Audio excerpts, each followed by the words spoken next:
Hello guys, magandang hapon sa inyo lahat. So, dito naman po tayo sa garden. Ayan po. So, simula nung huli nyo nakita to, yung last update ko sa garden ko, laki na po ang pinagkaiba niya o pinagbago niya.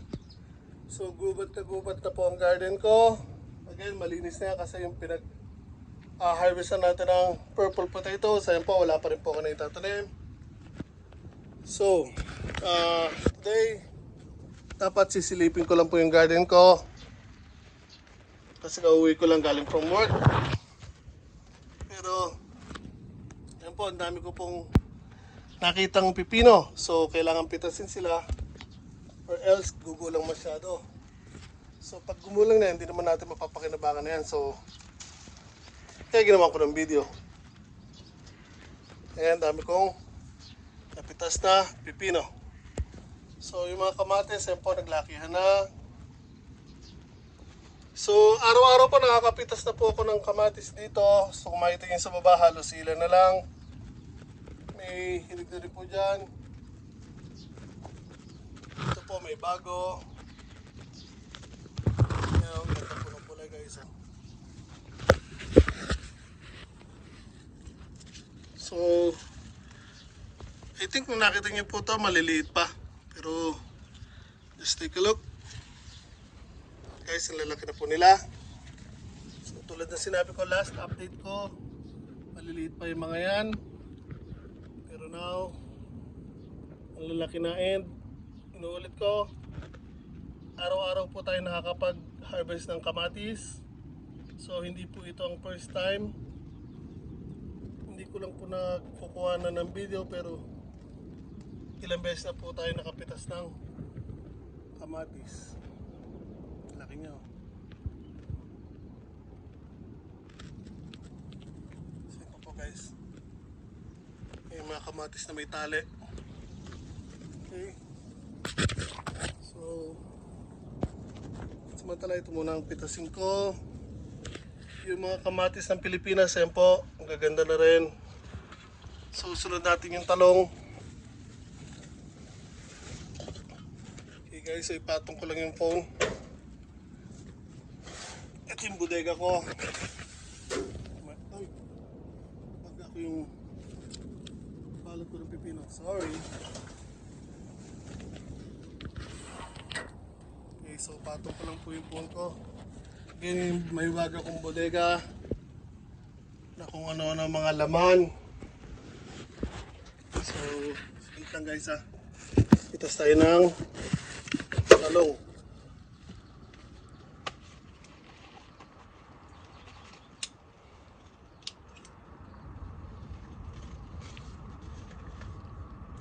So ito ang masarap na gawing torta guys. Kung makita nyo po, laki oh. Hindi yung tiyan ko ha. Naku, malaki yung tiyan ko pero talong, paborito ni Ma'am Lenny at ni Ma'am Mila. 1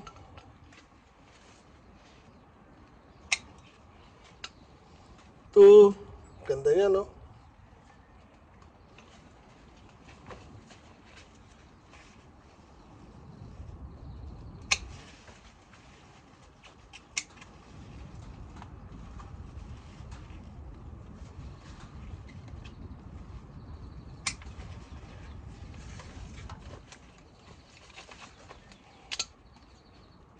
Guys, so tingnan, lalaki oh. Laking talong. So marami pa dyan, kaya nga lang kayusan pa ng laki. Pero isang malaki na doon sa dulo, so doon na lang natin kukunin.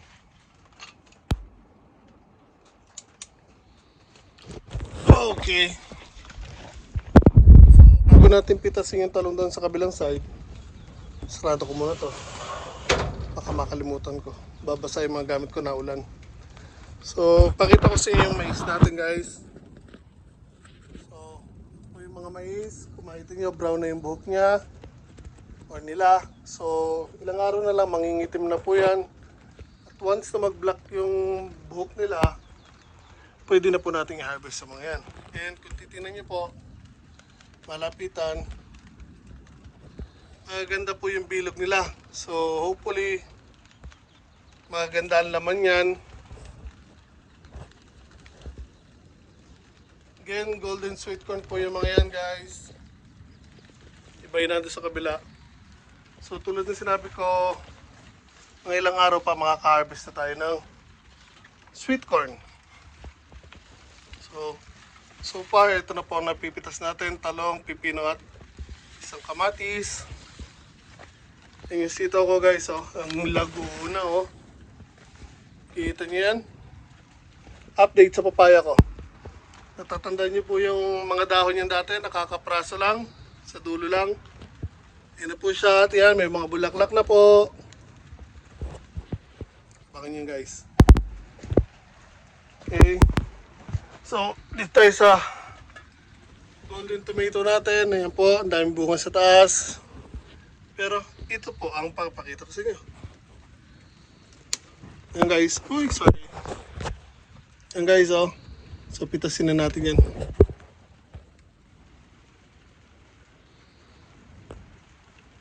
Hindi kasya sa lalagyan ko. Puno na agad na guys yung lalagyan ko. Tingnan niyo po, oh.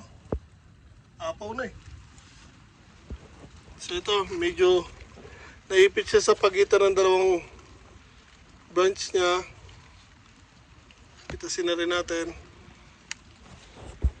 Oh, di ba? Ang ganda. Ang lasa niya nga pala guys, hindi ko pa nasasabi sa inyo. So ang lasa po ng kamatis na to, matamis po, hindi po siya maasim. Para siyang fruit tomato.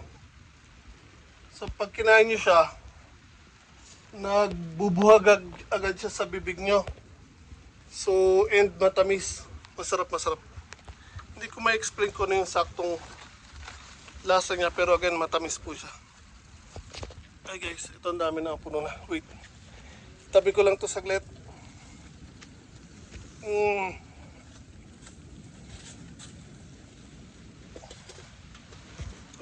nalaglagan. Yun, nalaglag na. Naglag yung talong. Sorry. So, tulad din sinabi ko, yan po puno-puno na. Masyado maliit yung lalagyan natin.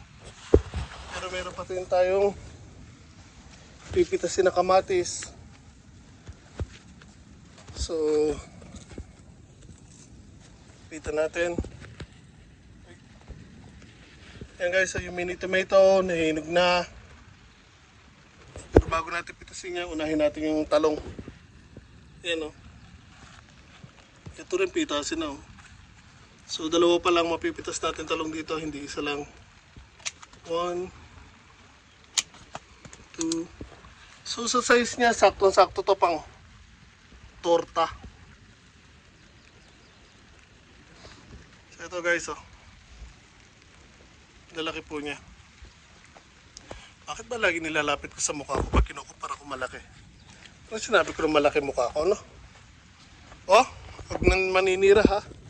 Madam, umuwi na. Tahimik. Okay, guys, ayun po, punong-puno na po. Ano na? Ano na tayo ngayon yan? Dawi, madudulas pa nga ako. Ito guys, ito yung gusto ko i-update sa inyo yung isang kamatis na sinabi kong bagong kamatis ko yung lumalaki ng malaki-malaki. Ito, hindi pa po siya hinog. So, lalaki pa rin po yan, pero tingnan niyo po, simula nung pinakita ko sa inyo yan, I think ganito pa lang ang size niya. Ito, itong isang to. So, now, nadoble na po yung size niya. And lalaki pa po yan. So, abangan niyo yan guys, so nakakatawa siya magbunga. Parang makopa. Pero lalaki po yan ng malaking-malaki. And yung Italian tomato ko, pakita ko na rin sa inyo yung bunga. Update ko sa inyo yung ginagawang tomato sauce. Hindi siya na maraming down. Ayan po. Ayan na itsura niya guys. Kumpulan din siya magbunga, tapos pahaba. Ayan po sa baba yung malalaki. So hindi pa rin nahihinog, pero malapit na po yan. Yung mini tomato natin dito sa planter box, ayun po, may hinog na rin.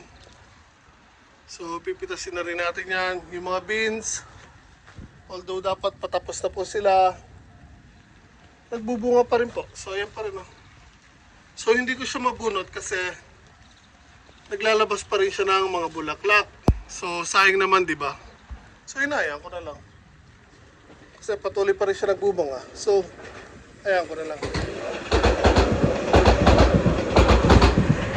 So yung malunggay natin, ayan po, ang Laguna po, mataas na.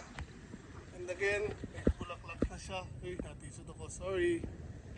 Ayan, sana lang po magtuloy para magkaroon tayo ng sarili nating seeds. So balik tayo sa kamatis. Pitasin ko na yung mga mini tomato. So ang kukunin lang natin yung hinog lang. So, ayan. Tandaan nyo na ba? Napagtanto nyo na kung bakit dalawang klase ang bunga ng mini tomato ko, isang bilog at isang pahaba. Ito may tama to, bulok. Pati itong isa. Ayan o. Uy, lalaglag pa.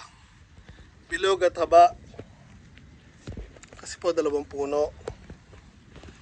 Yung mani, ayan po. Malago na yung mani, may bulaklak na.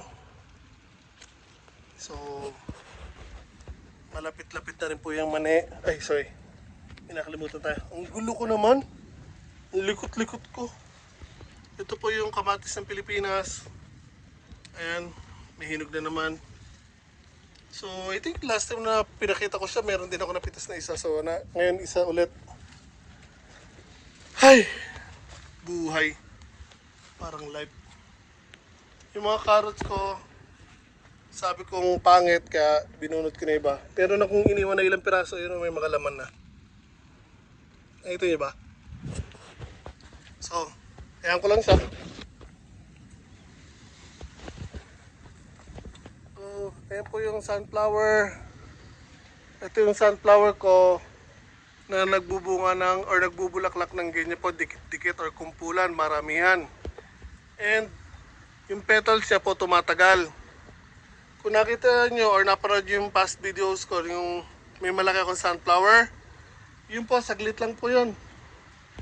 Nalalaglag agad itong petals. Pero ito pong variety na to, hindi po.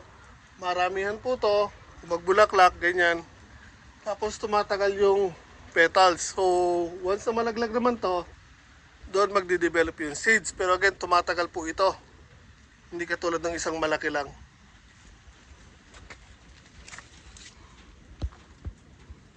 Pero pa ako nakitang kamatis dito, hinog na rin. Guys, ito nga pala yung Indian jujube ko. Ayan, para update na rin po. Ayan po, ang daming bunga. So kung nakikita niyo po, ang bunga niya ay pabilog. Ayan guys, oh. So ang Chinese jujube naman, pahaba. So hitik na rin po sa bunga yan. Kaya na yan po yung pinaugatan natin. Hopefully habol siya bago tayo umuwi ng Pinas para madala natin. Labasa guys. Ito yung isang kamatis natin.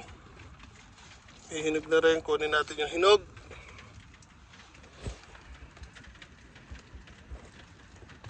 So basang-basa na ako. Kanina pa naulan. So buong araw na pong umulan ngayon. Yung mga nectarine natin, hindi natin masyadong kita na. Kasi ang lago-lago nila. So once na mapitas natin yung mga bunga ng nectarine natin, kailangan ko siyang i-trim. Babawasan ko ng mga sanga yung puno niya para mas gumanda yung ibubunga niya for next year. Wag na wag po kayo magtitrim yung magbubulaklak pa lang siya. So after niya mamulaklak at magbunga, na-harvest nyo, doon nyo siya i-trim. So, ganyan po. Ito nga pala guys yung, ayan, malapit ako sa disgrasya ngayong araw na to ah. Huwag kasing kung ano-anong pinaggagawa pag umuulan, lalo't nasa garden. So guys, ito again yung bayabas ko nasa garden. Nasa 45 liters na plastic container. Yan guys, so mga bayabas na po yan, bunga na yan. So tulad ng sinabi ko, lahat po ng bayabas ko kahit nasa plastic container, loaded sa bulaklak dati. Pero now, bunga na siya.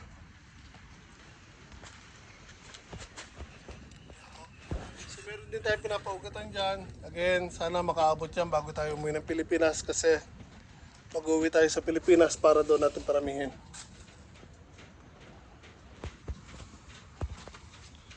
So, ito yung bayabas ko sa loob ng mini greenhouse. And, makikita nyo po, ayun po. May mga bunga na din po siya. Marami na pong bunga yan. So, ang bayabas natin, ang kauna-unahan ko lagi nagbubunga at nagbubulaklak at nagbubunga ay itong sa loob ng mini greenhouse. Kasi nga again, yung temperature dito, constant, mainit, which is gusto ng bayabas. Ay, so, laki na po niyan. And bukod dun sa bayabas, ayan o. Kita niyo yun? So, separate update na lang po yan. So, yung malunggay ko dito, malunggay. Yung malunggay ko dito, yun po, tumataas na rin yung tinte. So again, yung malunggay ko dito sa loob ng mini greenhouse, continuous lang po yan. Kinakat ko lang palagi, pinuputol ko pag nag-winter. After ng winter. During winter, hinahayaan ko lang po siya, nalalanta po yan. So once na mag-spring na, ikakat ko siya, yung pinagputulan ko, pinupula ko, pinamamahagi natin. So yung pinakababa niyang puno, yan pa po yung kauna-unahan na tanim ko ng malunggay. So continuous lang po yan, hindi ko na po ginagalaw yan, nakadirekta po sa lupa yan. And ito yung bayabas natin sa mini greenhouse na nakadirekta sa lupa. So makikita niyo po, lumalago na naman siya. So next year, magpapaugat po ulit tayo dito. Again, ito ang ginagawa ko, may napaugatan itong nasa lupa, itong main. Ayan guys, ito ang mga bunga niya.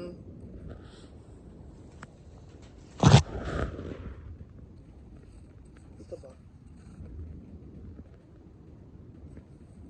So yung mga bunga niya nasa dulo ng mga dahon niya, kaya hindi masyadong makita. Pero may ilang piraso pong bunga siya. So, yan na po yan. Again, nandito yung mga bago nating wired na bonsais. Yan, saka yung sampalok again. Okay guys, so ito pa, meron pa pala ako ipapakita sa inyo, wait. Ano ba ito? Ang bigat nito. Again guys, yan po yung na-harvest natin sa garden.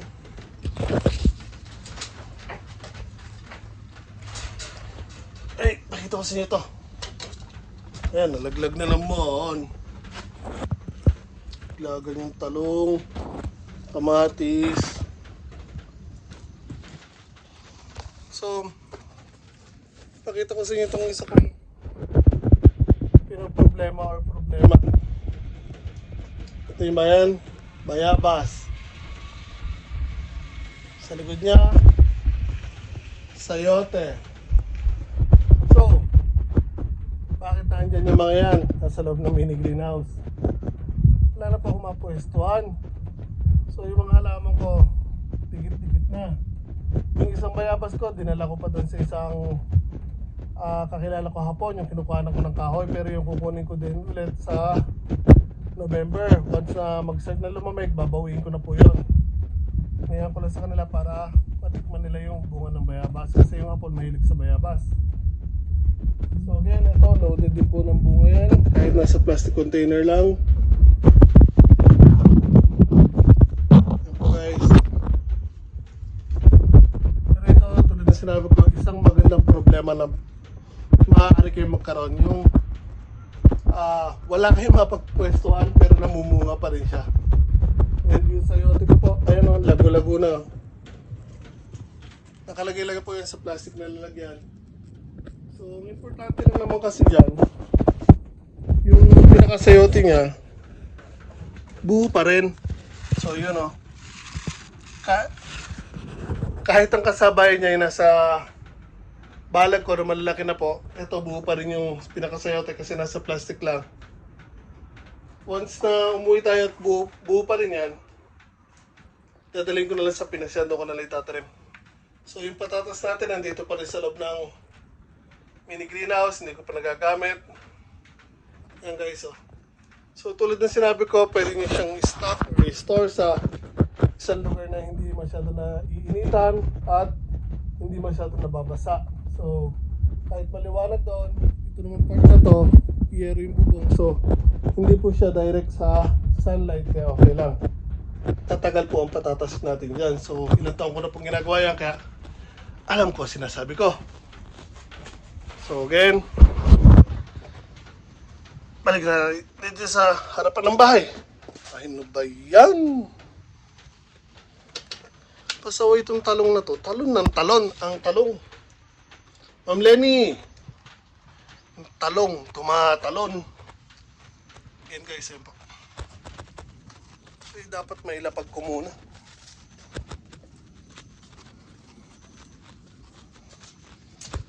Hirap. Bitbitin ng isa kabilang bigat. So, okay, guys, again lang yan po. So, ito yung papakita ko sa inyo. Yang melon. So, itong melon na to, galing doon sa may harapan ng bahay ko. Meron akong tanim doon na 3 melon. So, makikita nyo, maliliit lang po yan. Pero hinog na po yan. So, ang mga melon na to, hindi ko sila pinipitas. Inaantay ko silang bumitaw yung sa tangkay. Ayan. So, kahapon, nung nakita ko sila, okay pa, nakadikit pa. Pero today, after work, pagsilip ko, lahat sila nakabitaw na yung tangkay. So pag ganun, pwede na silang pitasin or kunin. Hinog na po sila. Ang bango.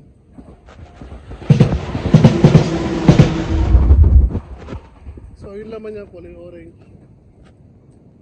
And guys, ito po yung isang bayabas na nasa harapan ng bahay.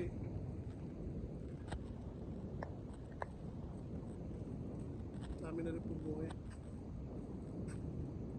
Yan o. Loaded din po yan guys. So, naipakita ko na sa inyo yung Indian jujube. So now, pakita ko naman sa inyo yung Chinese jujube para makita nyo yung pagkakaiba ng dalawa. So right here, ito po yung Chinese jujube natin. Kung makita nyo po, napakataas na po yan. And, ayan o. So kung makikita nyo yung bunga niya, mahaba. So tataba pa naman po yan, pero pataba na pahaba. So ganyan po yung Chinese jujube. Yung Indian jujube naman, pabilog, pero malalaki. And yung hopefully, yung super giant natin, malalaki naman na jujube. So ito yung lagi nyo nakikita na pinopost ko na bayabas. Nakalagay sa plastic container, 45 liters. Loaded sa bulaklak. Now, bayabas na po. Yan, may maliliit na tayong bayabas dyan. And lalang pa yung nasa lapit ko. Ang palaya. Kaya may mga pitasin na rin po tayo ng palaya.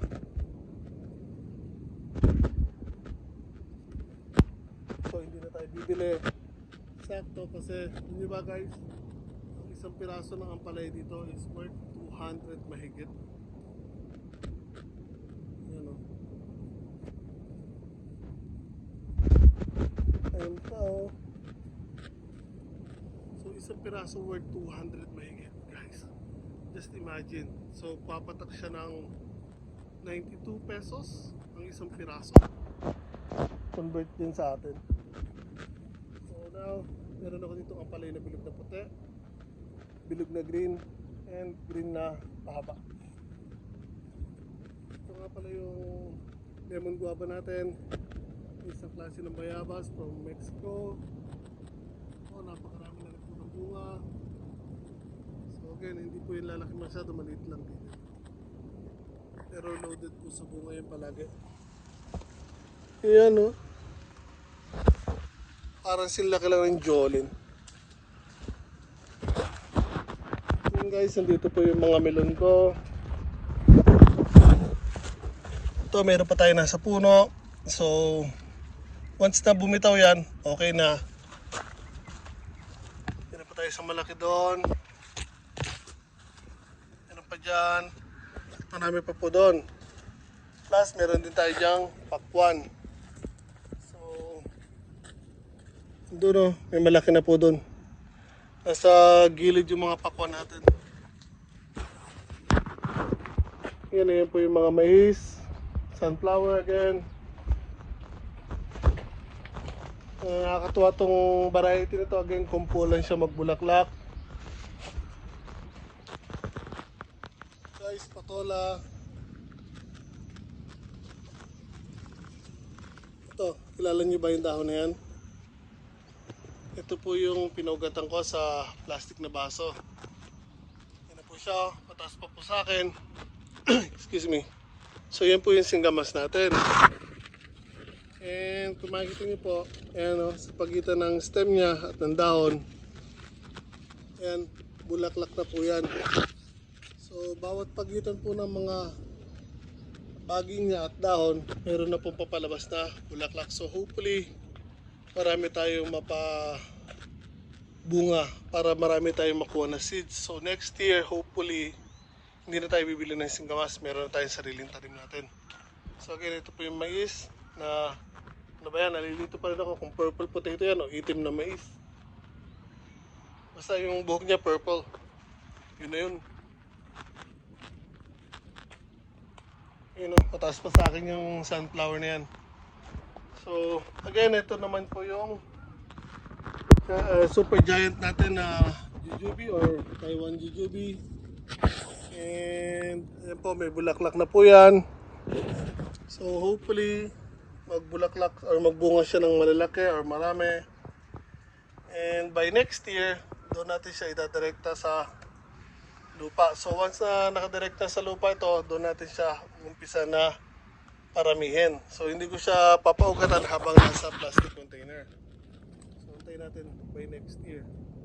And ito naman po yung jabuti kaba natin na tanim or nabili natin sa plastic container din.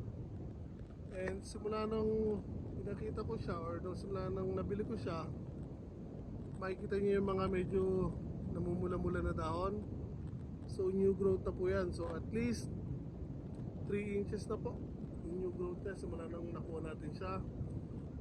So abangan niyo yan. So meron na rin po tayo dito pupo. Wow. So June ngayon, malapit na matapos ang June. So mga 1 month by July, unti-unti na po tayong makaka-harvest ng mga gulay. And by August, makakapagbenta na rin po tayo ng mga sayote hopefully.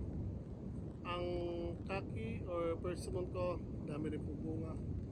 So yan guys, simple update lang po sa mga tanim natin and sa na-harvest natin. Again,